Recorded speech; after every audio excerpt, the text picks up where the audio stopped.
The Old Man and the Sea, Disc 2. Perhaps I should not have been a fisherman, he thought, but that was the thing that I was born for. I must surely remember to eat the tuna after it gets light. Some time before daylight, something took one of the baits that were behind him. He heard the stick break and the line begin to rush out over the gunwale of the skiff. In the darkness he loosened his sheath knife, and taking all the strain of the fish on his left shoulder, he leaned back and cut the line against the wood of the gunwale. Then he cut the other line closest to him, and in the dark made the loose ends of the reserve coils fast. He worked skillfully with the one hand, and put his foot on the coils to hold them as he drew his knots tight. Now he had 6 reserve coils of line. There were 2 from each bait he had severed, and the 2 from the bait the fish had taken, and they were all connected. After it is light, he thought, I will work back to the 40-fathom bait and cut it away too, and link up the reserve coils. I will have lost 200 fathoms of good cattle and cardle, and the hooks and leaders. That can be replaced. But who replaces this fish if I hook some fish and it cuts him off? I don't know what that fish was that took the bait just now. It could have been a marlin, or a broadbill, or a shark. I never felt him. I had to get rid of him too fast. Aloud he said, I wish I had the boy. But you haven't got the boy, he thought. You have only yourself, and you had better work back to the last line now, in the dark or not in the dark, and cut it away and hook up the 2 reserve coils.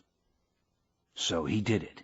It was difficult in the dark, and once the fish made a surge that pulled him down on his face and made a cut below his eye. The blood ran down his cheek a little way. But it coagulated and dried before it reached his chin, and he worked his way back to the bow and rested against the wood.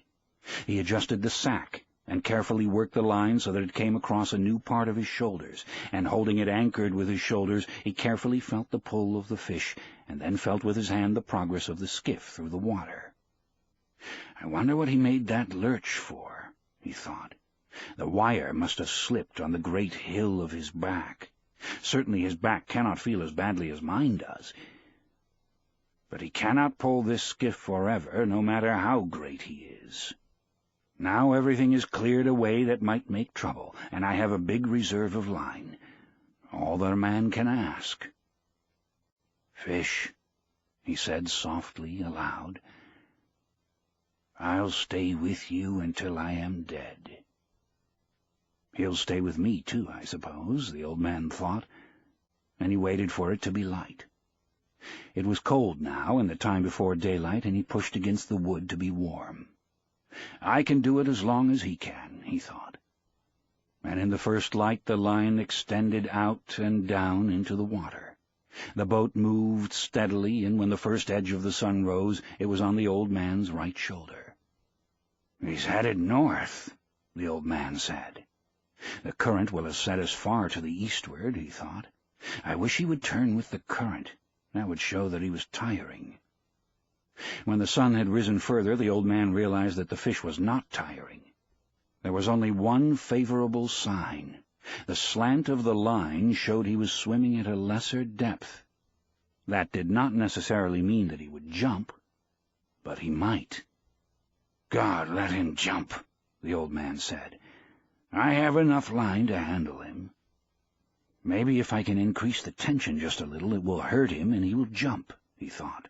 Now that it is daylight, let him jump, so that he'll fill the sacks along his backbone with air, and then he cannot go deep to die. He tried to increase the tension, but the line had been taut up to the very edge of the breaking point since he had hooked the fish, and he felt the harshness as he leaned back to pull, and knew he could put no more strain on it. I must not jerk it ever, he thought. Each jerk widens the cut the hook makes, and then when he does jump, he might throw it. Anyway, I feel better with the sun, and for once I do not have to look into it. There was yellow weed on the line, but the old man knew that only made an added drag, and he was pleased. It was the yellow gulf weed that had made so much phosphorescence in the night. Fish, he said, I love you and respect you very much, but I will kill you dead before this day ends. Let us hope so, he thought. A small bird came toward the skiff from the north. He was a warbler, and flying very low over the water. The old man could see that he was very tired. The bird made the stern of the boat, and rested there. Then he flew around the old man's head, and rested on the line, where he was more comfortable. "How old are you?" the old man asked the bird. "Is this your first trip?"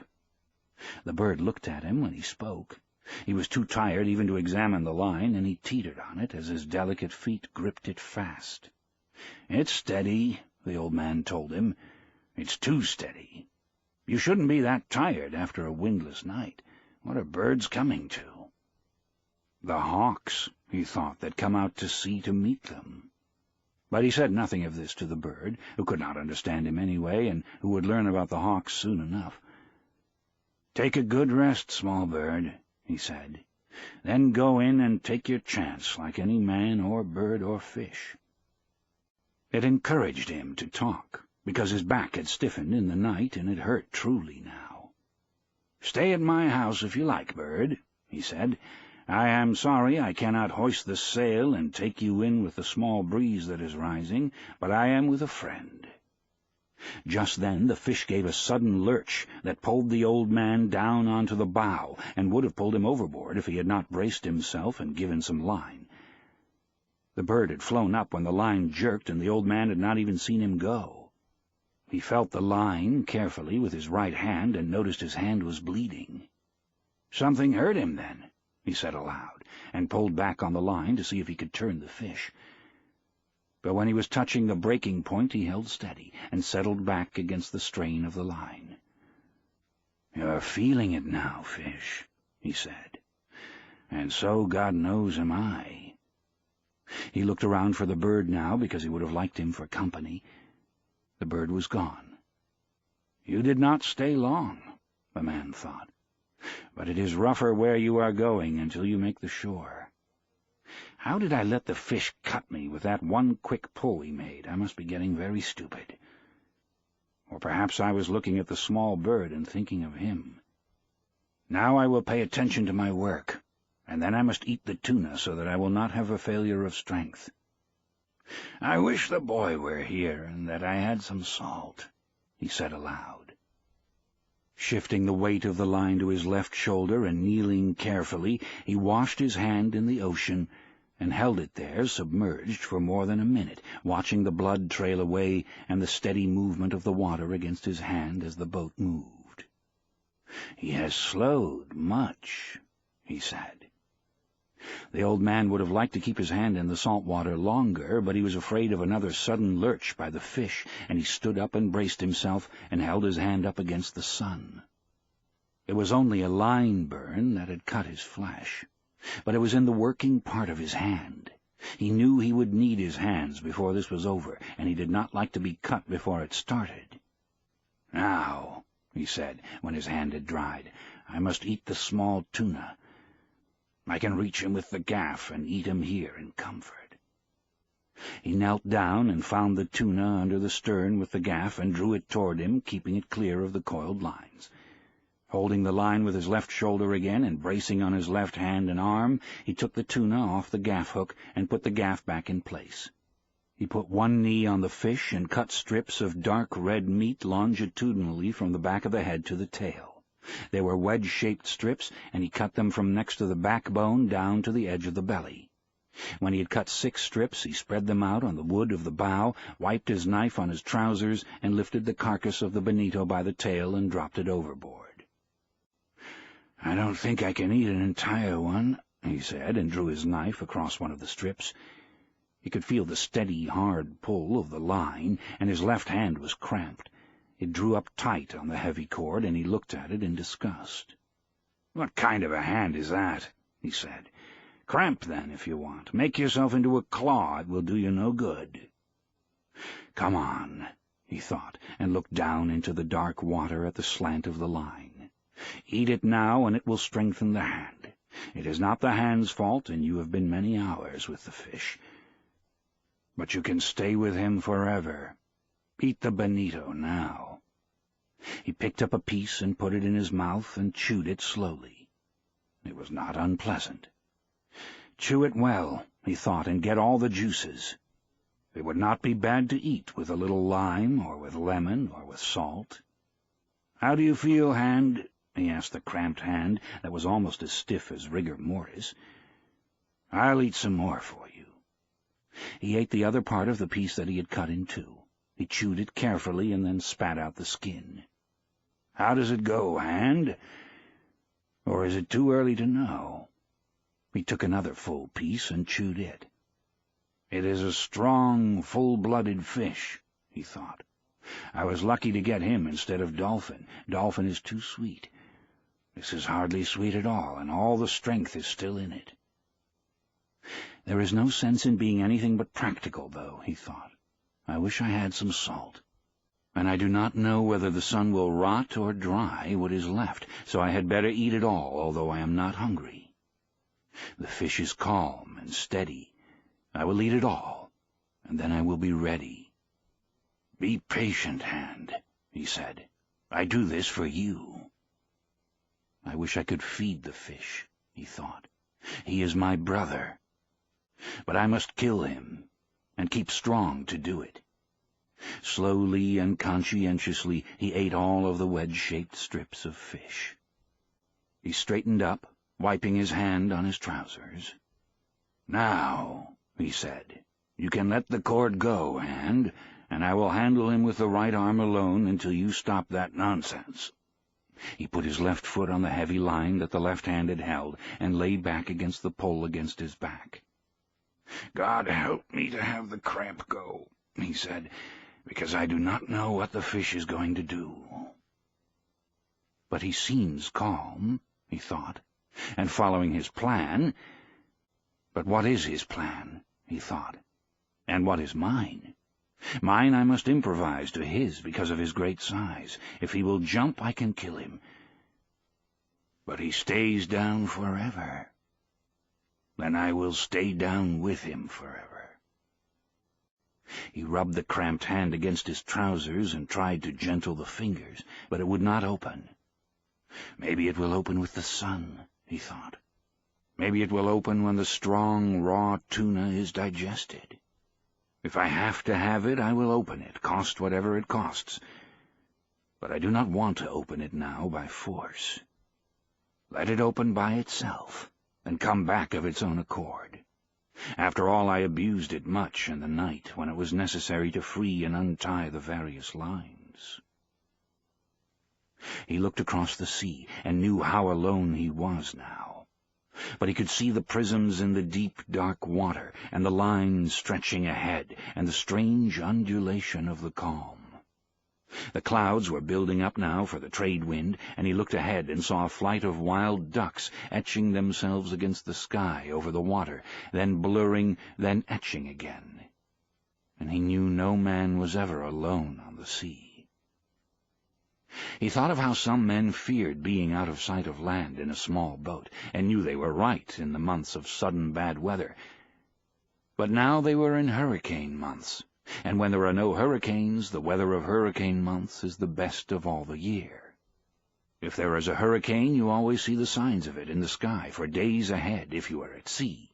They do not see it ashore because they do not know what to look for, he thought. The land must make a difference, too, in the shape of the clouds. But we have no hurricane coming now. He looked at the sky and saw the white cumulus built like friendly piles of ice cream, and high above were the thin feathers of the cirrus against the high September sky. "Light brisa," he said. "Better weather for me than for you, fish." His left hand was still cramped, but he was unknotting it slowly. "I hate a cramp," he thought. "It is a treachery of one's own body. It is humiliating before others to have a diarrhea from ptomaine poisoning or to vomit from it. But a cramp," he thought of it as a calambre, humiliates oneself, especially when one is alone. If the boy were here, he could rub it for me and loosen it down from the forearm, he thought. But it will loosen up. Then With his right hand he felt the difference in the pull of the line, before he saw the slant change in the water. Then, as he leaned against the line and slapped his left hand hard and fast against his thigh, he saw the line slanting slowly upward. "He's coming up," he said. "Come on, hand. Please come on." The line rose slowly and steadily, and then the surface of the ocean bulged ahead of the boat, and the fish came out. He came out unendingly, and water poured from his sides. He was bright in the sun, and his head and back were dark purple, and in the sun the stripes on his sides showed wide and a light lavender. His sword was as long as a baseball bat and tapered like a rapier, and he rose his full length from the water and then re-entered it smoothly like a diver, and the old man saw the great scythe blade of his tail go under, and the line commenced to race out. "He is 2 feet longer than the skiff," the old man said. The line was going out fast but steadily, and the fish was not panicked. The old man was trying with both hands to keep the line just inside of breaking strength. He knew that if he could not slow the fish with a steady pressure, the fish could take out all the line and break it.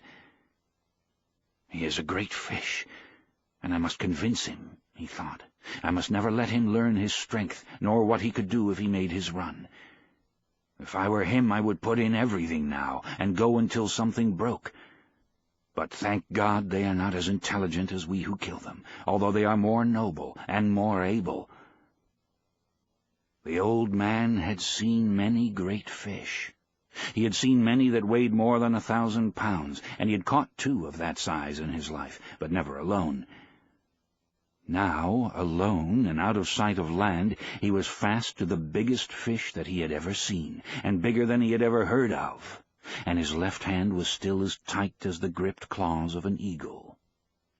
"It will uncramp, though," he thought. "Surely it will uncramp to help my right hand. There are 3 things that are brothers, the fish and my 2 hands. It must uncramp. It is unworthy of it to be cramped." The fish had slowed again and was going at his usual pace. "I wonder why he jumped," the old man thought. "He jumped almost as though to show me how big he was. I know now, anyway," he thought. "I wish I could show him what sort of man I am. But then he would see the cramped hand. Let him think I am more man than I am, and I will be so. I wish I was the fish," he thought, "with everything he has against only my will and my intelligence." He settled comfortably against the wood and took his suffering as it came, and the fish swam steadily and the boat moved slowly through the dark water. There was a small sea rising, with the wind coming up from the east, and at noon the old man's left hand was uncramped. "Bad news for you, fish," he said, and shifted the line over the sacks that covered his shoulders. He was comfortable but suffering, although he did not admit the suffering at all. "I am not religious," he said, "but I will say 10 Our Fathers and 10 Hail Marys that I should catch this fish, and I promise to make a pilgrimage to the Virgin of Cobre if I catch him. That is a promise." He commenced to say his prayers mechanically. Sometimes he would be so tired that he could not remember the prayer, and then he would say them fast so that they would come automatically. Hail Marys are easier to say than Our Fathers, he thought. "Hail Mary, full of grace, the Lord is with thee. Blessed art thou among women, and blessed is the fruit of thy womb, Jesus. Holy Mary, Mother of God, pray for us sinners now and at the hour of our death. Amen." Then he added, "Blessed Virgin, pray for the death of this fish, wonderful though he is." With his prayers said, and feeling much better, but suffering exactly as much, and perhaps a little more, he leaned against the wood of the bow, and began mechanically to work the fingers of his left hand. The sun was hot now, although the breeze was rising gently. "I had better rebait that little line out over the stern," he said. "If the fish decides to stay another night, I will need to eat again, and the water is low in the bottle. I don't think I can get anything but a dolphin here. But if I eat him fresh enough, he won't be bad. I wish a flying fish would come on board tonight, but I have no light to attract them. A flying fish is excellent to eat raw, and I would not have to cut him up. I must save all my strength now. Christ, I did not know he was so big. I'll kill him, though, he said, in all his greatness and his glory. Although it is unjust, he thought, but I will show him what a man can do and what a man endures. I told the boy I was a strange old man, he said. Now is when I must prove it. The 1,000 times that he had proved it meant nothing. Now he was proving it again. Each time was a new time, and he never thought about the past when he was doing it. I wish he'd sleep, and I could sleep and dream about the lions, he thought. Why are the lions the main thing that is left? Don't think, old man, he said to himself. Rest gently now against the wood and think of nothing. He is working. Work as little as you can. It was getting into the afternoon, and the boat still moved slowly and steadily. But there was an added drag now from the easterly breeze, and the old man rowed gently with the small sea, and the hurt of the cord across his back came to him easily and smoothly. Once in the afternoon the lines started to rise again, but the fish only continued to swim at a slightly higher level. The sun was on the old man's left arm and shoulder and on his back, so he knew the fish had turned east of north. Now that he had seen him once, he could picture the fish swimming in the water, with his purple pectoral fins set wide as wings and the great erect tails slicing through the dark. I wonder how much he sees at that depth, the old man thought. His eye is huge, and a horse with much less eye can see in the dark. Once I could see quite well in the dark, not in the absolute dark, but almost as a cat sees. The sun and his steady movement of his fingers had uncramped his left hand now completely, and he began to shift more of the strain to it, and he shrugged the muscles of his back to shift the hurt of the cord a little. "If you're not tired, fish," he said aloud, "you must be very strange." He felt very tired now, and he knew the night would come soon, and he tried to think of other things. He thought of the big leagues. To him they were the Gran Ligas, and he knew that the Yankees of New York were playing the Tigres of Detroit. This is the second day now that I do not know the result of the Juegos, he thought. But I must have confidence, and I must be worthy of the great DiMaggio, who does all things perfectly, even with the pain of the bone spur in his heel. What is a bone spur? He asked himself. Una espuela de hueso. We do not have them. Can it be as painful as the spur of a fighting cock in one's heel? I do not think I could endure that, or the loss of the eye, and of both eyes, and continue to fight as the fighting cocks do. Man is not much beside the great birds and beasts. Still, I would rather be that beast down there in the darkness of the sea. Unless sharks come, he said aloud. If sharks come, God pity him and me. Do you believe the great DiMaggio would stay with a fish as long as I will stay with this one? He thought. I am sure he would, and more since he is young and strong. Also his father was a fisherman. But would the bone spur hurt him too much? I do not know, he said aloud. I never had a bone spur.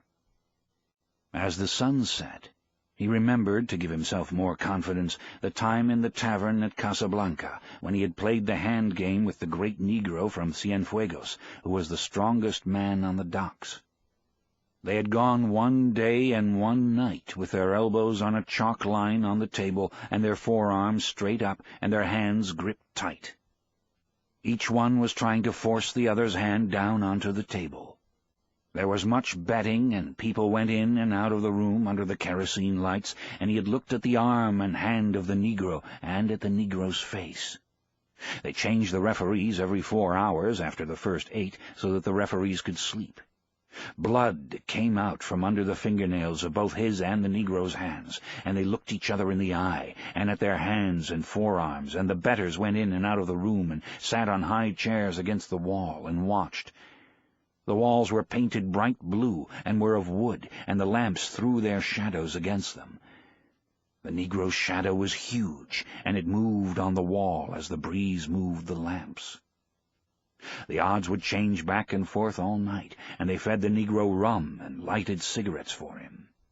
Then the Negro, after the rum, would try for a tremendous effort, and once he had the old man, who was not an old man then, but was Santiago el Campeón, nearly 3 inches off balance.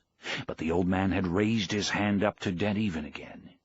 He was sure then that he had the Negro, who was a fine man and a great athlete, beaten. And at daylight, when the betters were asking that it be called a draw, and the referee was shaking his head, he had unleashed his effort and forced the hand of the Negro down and down until it rested on the wood. The match had started on a Sunday morning and ended on a Monday morning. Many of the betters had asked for a draw because they had to go to work on the docks loading sacks of sugar or at the Havana Coal Company. Otherwise, everyone would have wanted it to go to a finish. But he had finished it anyway, and before anyone had to go to work. For a long time after that, everyone had called him the champion, and there had been a return match in the spring. But not much money was bet, and he had won it quite easily since he had broken the confidence of the Negro from Cienfuegos in the first match. After that, he had a few matches and then no more. He decided that he could beat anyone if he wanted to badly enough, and he decided that it was bad for his right hand for fishing. He had tried a few practice matches with his left hand, but his left hand had always been a traitor and would not do what he called on it to do, and he did not trust it. The sun will bake it out well now, he thought. It should not cramp on me again, unless it gets too cold in the night. I wonder what this night will bring. An airplane passed overhead on its course to Miami, and he watched its shadow scaring up the schools of flying fish. With so much flying fish, there should be dolphin, he said, and leaned back on the line to see if it was possible to gain any on his fish. But he could not, and it stayed at the hardness and water-drop shivering that preceded breaking. The boat moved ahead slowly, and he watched the airplane until he could no longer see it. It must be very strange in an airplane, he thought. I wonder what the sea looks like from that height. They should be able to see the fish well, if they do not fly too high. I would like to fly very slowly at 200 fathoms high and see the fish from above. In the turtle boats I was in the cross-trees of the masthead, and even at that height I saw much. The dolphin look greener from there, and you can see their stripes and their purple spots, and you can see all of the school as they swim. Why is it that all the fast-moving fish of the dark current have purple backs, and usually purple stripes or spots? The dolphin looks green, of course, because he is really golden, but when he comes to feed, truly hungry, purple stripes show on his sides, as on a marlin. Can it be anger, or the greater speed he makes that brings them out? Just before it was dark, as they passed a great island of sargasso weed that heaved and swung in the light sea as though the ocean were making love with something under a yellow blanket, his small line was taken by a dolphin. He saw it first when it jumped in the air, true gold in the last of the sun, and bending and flapping wildly in the air. It jumped again and again in the acrobatics of its fear, and he worked his way back to the stern, and crouching and holding the big line with his right hand and arm, he pulled the dolphin in with his left hand, stepping on the gained line each time with his bare left foot. When the fish was at the stern, plunging and cutting from side to side in desperation, the old man leaned over the stern and lifted the burnished gold fish with its purple spots over the stern. Its jaws were working convulsively in quick bites against the hook, and it pounded the bottom of the skiff with its long, flat body, its tail, and its head, until he clubbed it across the shining golden head until it shivered and was still. The old man unhooked the fish, rebaited the line with another sardine, and tossed it over. Then he worked his way slowly back to the bow. He washed his left hand and wiped it on his trousers. Then he shifted the heavy line from his right hand to his left and washed his right hand in the sea, while he watched the sun go into the ocean and the slant of the big cord. "He hasn't changed at all," he said. But watching the movement of the water against his hand, he noted that it was perceptibly slower. "I'll lash the 2 oars together across the stern, and that will slow him in the night," he said. "He's good for the night, and so am I." It would be better to gut the dolphin a little later to save the blood in the meat, he thought. I can do that a little later, and lash the oars to make a drag at the same time. I had better keep the fish quiet now, and not disturb him too much at sunset. The setting of the sun is a difficult time for all fish. He let his hand dry in the air, then grasped the line with it and eased himself as much as he could, and allowed himself to be pulled forward against the wood so that the boat took the strain as much or more than he did. "I'm learning how to do it," he thought. "This part of it, anyway. Then, too, remember, he hasn't eaten since he took the bait, and he is huge and needs much food. I have eaten the whole bonito. Tomorrow I will eat the dolphin. He called it dorado. Perhaps I should eat some of it when I clean it. It will be harder to eat than the bonito. But then, nothing is easy." "How do you feel, fish?" he asked aloud. "I feel good, and my left hand is better, and I have food for a night and a day. Pull the boat, fish." He did not truly feel good, because the pain from the cord across his back had almost passed pain and gone into a dullness that he mistrusted. "But I have had worse things than that," he thought. "My hand is only cut a little, and the cramp is gone from the other. My legs are all right. Also now I have gained on him in the question of sustenance." It was dark now, as it becomes dark quickly after the sun sets in September. He lay against the worn wood of the bow and rested all that he could. The first stars were out. He did not know the name of Rigel, but he saw it, and knew soon they would all be out, and he would have all his distant friends. "The fish is my friend, too," he said aloud. "I have never seen or heard of such a fish, but I must kill him. I am glad we do not have to try to kill the stars. Imagine if each day a man must try to kill the moon," he thought. "The moon runs away. But imagine if a man each day should have to try to kill the sun. We were born lucky," he thought. Then he was sorry for the great fish that had nothing to eat, and his determination to kill him never relaxed in his sorrow for him. How many people will he feed, he thought. But are they worthy to eat him? No, of course not. There is no one worthy of eating him from the manner of his behavior and his great dignity. I do not understand these things, he thought. But it is good that we do not have to try to kill the sun or the moon or the stars. It is enough to live on the sea and kill our true brothers. Now, he thought, I must think about the drag. It has its perils and its merits. I may lose so much line that I will lose him if he makes his effort, and the drag made by the oars is in place, and the boat loses all her lightness. Her lightness prolongs both our suffering, but it is my safety, since he has great speed that he has never yet employed. No matter what passes, I must gut the dolphin so he does not spoil, and eat some of him to be strong.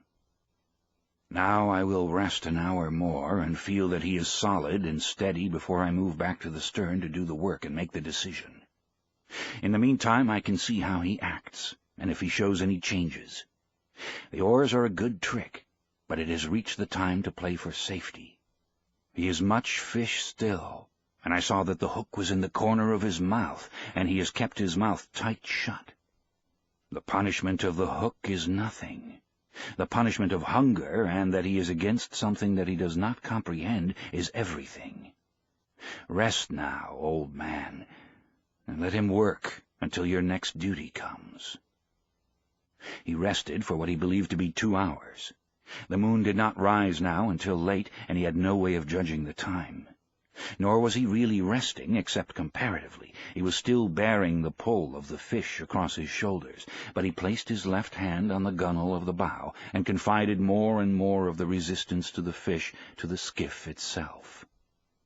"How simple it would be if I could make the line fast," he thought. "But with one small lurch he could break it.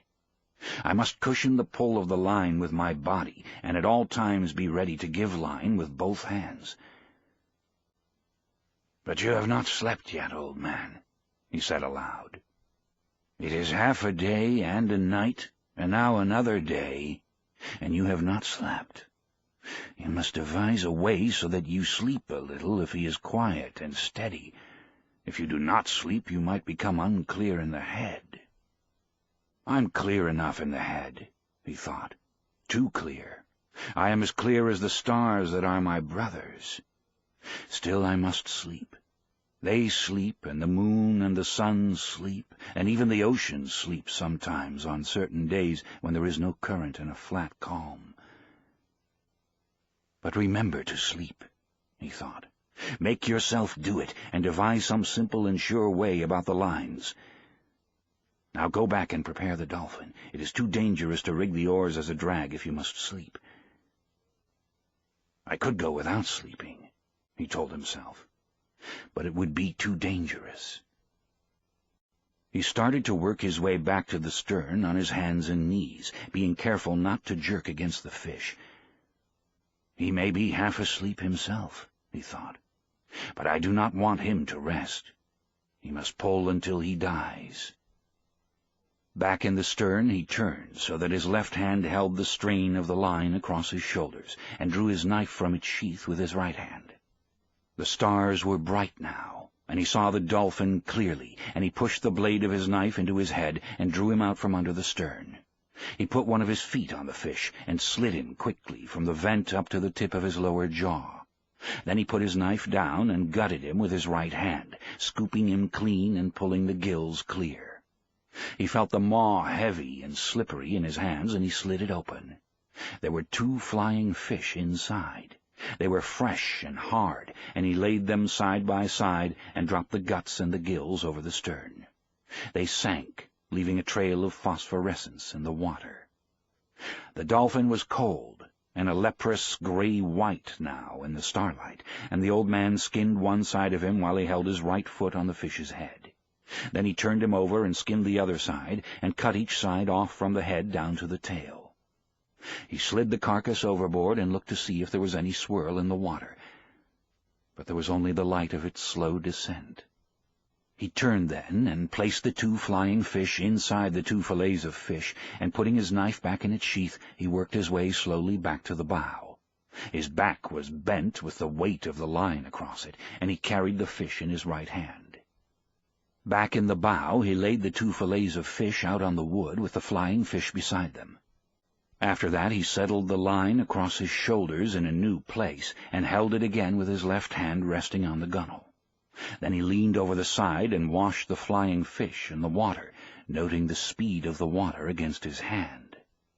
His hand was phosphorescent from skinning the fish, and he watched the flow of water against it.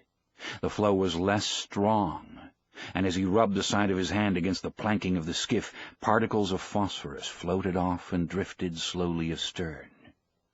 "He is tiring, or he is resting," the old man said. "Now let me get through the eating of this dolphin and get some rest and a little sleep." Under the stars, and with the night colder all the time, he ate half of one of the dolphin fillets and one of the flying fish, gutted and with its head cut off.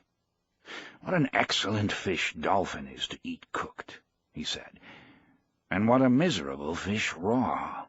I will never go in a boat again without salt or lines.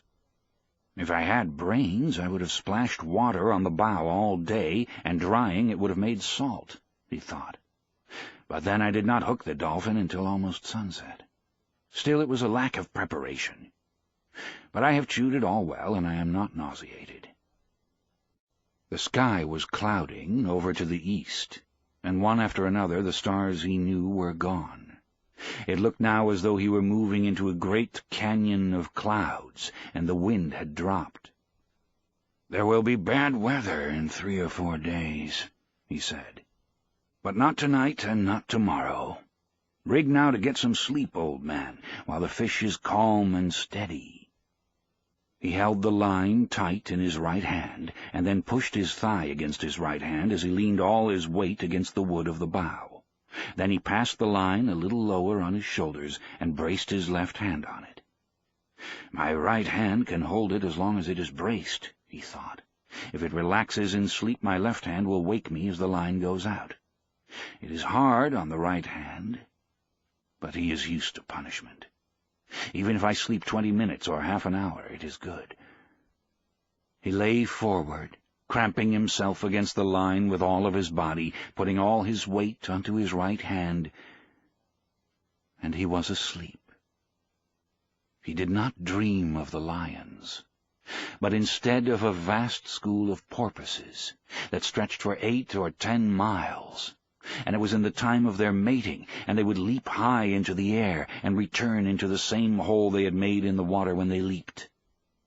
Then he dreamed that he was in the village on his bed, and there was a norther, and he was very cold, and his right arm was asleep because his head had rested on it instead of a pillow. After that he began to dream of the long yellow beach, and he saw the first of the lions come down onto it in the early dark, and then the other lions came, and he rested his chin on the wood of the bows where the ship lay anchored with the evening offshore breeze, and he waited to see if there would be more lions, and he was happy. The moon had been up for a long time, but he slept on, and the fish pulled on steadily, and the boat moved into the tunnel of clouds. He woke with the jerk of his right fist coming up against his face, and the line burning out through his right hand. He had no feeling of his left hand, but he braked all he could with his right, and the line rushed out. Finally his left hand found the line, and he leaned back against the line, and now it burned his back and his left hand, and his left hand was taking all the strain and cutting badly. He looked back at the coils of line, and they were feeding smoothly. Just then the fish jumped, making a great bursting of the ocean, and then a heavy fall. Then he jumped again, and the boat was going fast, although the line was still racing out, and the old man was raising the strain to breaking point, and raising it to breaking point again and again. He had been pulled down tight onto the bow, and his face was in the cut slice of dolphin, and he could not move. "This is what we waited for," he thought, "so now let us take it. Make him pay for the line," he thought, "make him pay for it." He could not see the fish's jumps, but only heard the breaking of the ocean and the heavy splash as he fell. The speed of the line was cutting his hands badly, but he had always known this would happen, and he tried to keep the cutting across the calloused parts and not let the line slip into the palm, nor cut the fingers. If the boy were here, he could wet the coils of line, he thought. Yes, if the boy were here, if the boy were here. The line went out and out and out, but it was slowing now, and he was making the fish earn each inch of it. Now he got his head up from the wood and out of the slice of fish that his cheek had crushed. Then he was on his knees, and then he rose slowly to his feet. He was seeding line, but more slowly all the time. He worked back to where he could feel with his foot the coils of line that he could not see. There was plenty of line still, and now the fish had to pull the friction of all that new line through the water. Yes, he thought, and now he has jumped more than a dozen times and filled the sacks along his back with air, and he cannot go down deep to die where I cannot bring him up. He will start circling soon, and then I must work on him. I wonder what started him so suddenly. Could it have been hunger that made him desperate, or was he frightened by something in the night? Maybe he suddenly felt fear. But he was such a calm, strong fish, and he seemed so fearless and so confident. It is strange. "You better be fearless and confident yourself, old man," he said. "You're holding him again, but you cannot get line. But soon he has to circle." The old man held him with his left hand in his shoulders now, and stooped down and scooped up water in his right hand to get the crushed dolphin flesh off of his face. He was afraid that it might nauseate him, and he would vomit and lose his strength.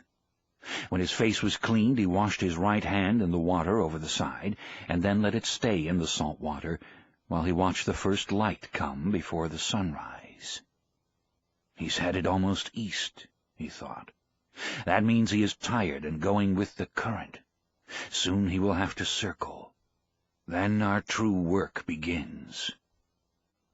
After he judged that his right hand had been in the water long enough, he took it out and looked at it. "It is not bad," he said, "and pain does not matter to a man." He took hold of the line carefully, so that it did not fit into any of the fresh line cuts, and shifted his weight so that he could put his left hand into the sea on the other side of the skiff. "You did not do so badly for something worthless," he said to his left hand, "but there was a moment when I could not find you. Why was I not born with two good hands?" he thought. "Perhaps it was my fault in not training that one properly, but God knows he has had enough chances to learn. He did not do so badly in the night, though, and he has only cramped once. If he cramps again, let the line cut him off." When he thought that, he knew that he was not being clear-headed, and he thought he should chew some more of the dolphin. "But I can't," he told himself. "It is better to be light-headed than to lose your strength from nausea. And I know I cannot keep it if I eat it, since my face was in it. I will keep it for an emergency until it goes bad. But it is too late to try for strength now through nourishment." "You're stupid," he told himself. "Eat the other flying fish." It was there, cleaned and ready, and he picked it up with his left hand and ate it, chewing the bones carefully and eating all of it down to the tail. "It has more nourishment than almost any fish," he thought. "At least the kind of strength that I need. Now I have done what I can," he thought. "Let him begin to circle, and let the fight come." The sun was rising for the third time since he had put to sea, when the fish started to circle. He could not see by the slant of the line that the fish was circling. It was too early for that. He just felt a faint slackening of the pressure of the line, and he commenced to pull on it gently with his right hand. It tightened, as always, but just when he reached the point where it would break, line began to come in. He slipped his shoulders and head from under the line and began to pull in line, steadily and gently. He used both of his hands in a swinging motion and tried to do the pulling as much as he could with his body and his legs. His old legs and shoulders pivoted with the swinging of the pulling. "It is a very big circle," he said, "but he is circling." Then the line would not come in any more, and he held it until he saw the drops jumping from it in the sun. Then it started out, and the old man knelt down and let it go grudgingly back into the dark water. "He is making the far part of his circle now," he said. "I must hold all I can," he thought. "The strain will shorten his circle each time. Perhaps in an hour I will see him. Now I must convince him, and then I must kill him." But the fish kept on circling slowly, and the old man was wet with sweat and tired deep into his bones 2 hours later. But the circles were much shorter now, and from the way the line slanted he could tell the fish had risen steadily while he swam. For an hour the old man had been seeing black spots before his eyes, and the sweat salted his eyes and salted the cut over his eye and on his forehead. He was not afraid of the black spots. They were normal at the tension that he was pulling on the line. Twice, though, he had felt faint and dizzy, and that had worried him. "I could not fail myself and die on a fish like this," he said. "Now that I have him coming so beautifully, God help me endure. I'll say 100 Our Fathers and 100 Hail Marys, but I cannot say them now." "Consider them said," he thought. "I'll say them later." Just then he felt a sudden banging and jerking on the line he held with his 2 hands. It was sharp and hard-feeling and heavy. He is hitting the wire leader with his spear, he thought. That was bound to come. He had to do that. It may make him jump, though, and I would rather he stayed circling now. The jumps were necessary for him to take air, but after that each one can widen the opening of the hook wound, and he can throw the hook. "Don't jump, fish," he said. "Don't jump." The fish hit the wire several times more, and each time he shook his head, the old man gave up a little line. I must hold his pain where it is, he thought. Mine does not matter, I can control mine, but his pain could drive him mad. After a while the fish stopped beating at the wire and started circling slowly again. The old man was gaining line steadily now, but he felt faint again. He lifted some seawater with his left hand and put it on his head. Then he put more on and rubbed the back of his neck. "I have no cramps," he said. "He'll be up soon, and I can last. You have to last. Don't even speak of it." He kneeled against the bow, and for a moment slipped the line over his back again. "I'll rest now while he goes out on the circle, and then stand up and work on him when he comes in," he decided. It was a great temptation to rest in the bow and let the fish make one circle by himself without recovering any line. But when the strain showed the fish had turned to come toward the boat, the old man rose to his feet and started the pivoting and the weaving pulling that brought in all the line he gained. "I'm tireder than I have ever been," he thought, "and now the trade wind is rising. But that will be good to take him in with. I need that badly. I'll rest on the next turn as he goes out," he said. "I feel much better. Then in 2 or 3 turns more I will have him." His straw hat was far on the back of his head, and he sank down into the bow with the pull of the line as he felt the fish turn. "You work now, fish," he thought. "I'll take you at the turn." The sea had risen considerably, but it was a fair-weather breeze, and he had to have it to get home. "I'll just steer south and west," he said. "A man is never lost at sea, and it is a long island." This ends Disc 2. This ends Disc 2. This ends Disc 2. This ends Disc 2. This ends Disc 2. This ends Disc 2.